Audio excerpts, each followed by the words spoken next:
सुथनिया गांव के जिन पुरातात्विक अवशेषों की बात हम लोग कर रहे थे और त्रिकूट में भी वैसे अवशेष हैं, आपको हम दिखाएंगे कि दोनों अवशेषों में कैसे समानता है, कैसे दोनों अवशेष एक ही तरह के हैं और यह कैसे पुरातत्व विभाग के लिए शोध का विषय है, ये आपको हम दिखाने जा रहे हैं। बिल्कुल वैसे ही पुरातात्विक अवशेष जैसे सुथनिया गांव में मिले थे, बिल्कुल उसी प्रकृति के पत्थर यहाँ भी त्रिकूट पहाड़ के इस दामिन कोल मौजा, जिसको बिजैया बांध भी कहते हैं, में पड़े हैं। आपको दिखाएंगे। देखिए, ये वही चक्रनुमा पत्थर हैं जो हम लोग सुथनिया में देखे थे और आपको वहां शायद बताए थे कि कैसे दोनों पत्थरों के बीच जो गैप है उसकी दूरी एक समान है। एक पत्थर दूसरे पत्थर से बिल्कुल सेम है, उसी तरह की नक्काशी, वही डिजाइन, वही चक्रनुमा पत्थर त्रिकूट पहाड़ की तराई के दामिन कोल मौजा में है, जैसा कि सुथनिया गांव में भी है, जिसको लोग सुख सागर धाम कहते हैं। ये अलग बात है कि सुथनिया गांव के लोग इन पत्थरों को संरक्षित करके उसकी पूजा कर रहे हैं, लेकिन यहाँ ये सारे पत्थर जमींदोज हैं और इसकी सुधि लेने वाला कोई नहीं है।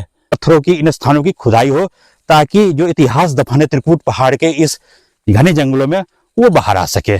और पत्थर जो आयताकार पत्थर है, वो तो चक्रनुमा पत्थर था, और देखिए ये आयताकार पत्थर है। ये देखिए, इसमें भी वैसे ही डिजाइन बने हैं।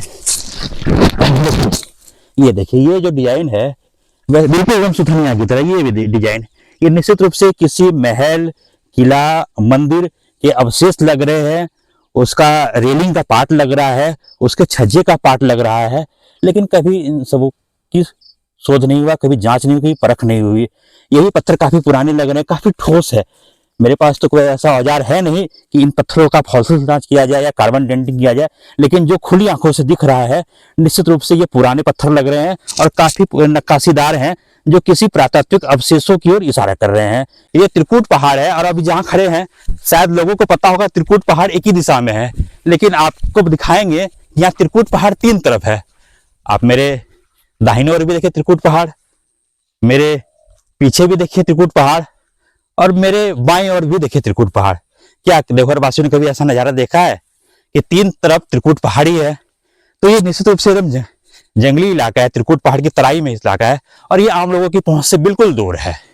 लेकिन दीपनारायण जी, सुथनिया और यहाँ का कनेक्शन है, क्योंकि आप भी वहां मेरे साथ थे। जिस तरह के पत्थर वहां थे, जो नक्काशी, जो डिजाइन, जो महराब, जो चक्रनुमा, जो आयताकार पत्थर वहां थे, वही बिल्कुल पत्थर त्रिकूट पहाड़ के इस दामिन कोल मौजा के जंगल में हैं।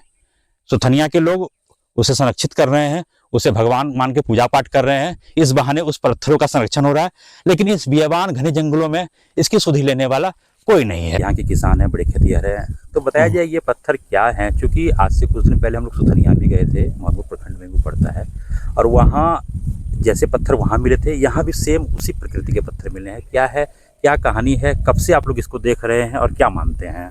देखिए, जैसे हमारे जो बुजुर्ग लोग थे, हमारे पिताजी थे, बाबूजी थे, बताते थे कि बहुत पहले की बात है, यहाँ तो बहुत सारा धरोहर था ऐसे मैंने पत्थरों का, लेकिन सब जमीन के नीचे हो गया।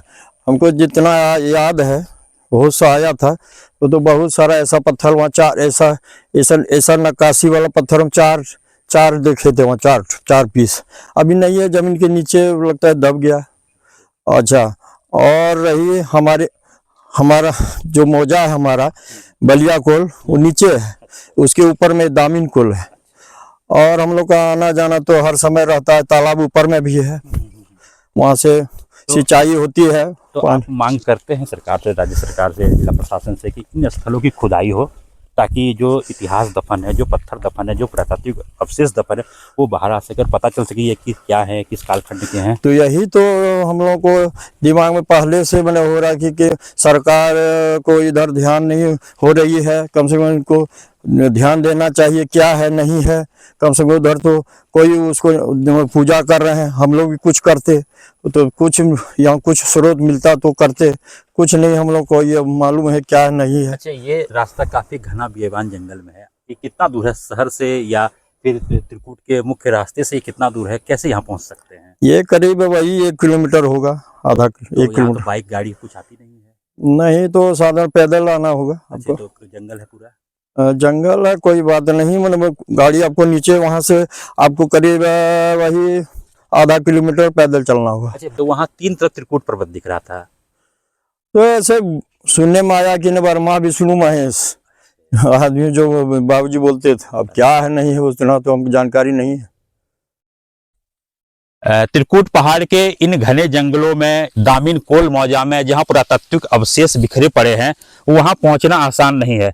आप देख रहे हैं कि कैसे कटेलीधार झाड़ियां आसपास फैली हुई है, जो यहाँ सुगम रास्ता नहीं है। ये कांटों से भरकर ये रास्ता है और हम लोगों ने पहली बार इसे देवघर वासियों के सामने लाने का काम किया है।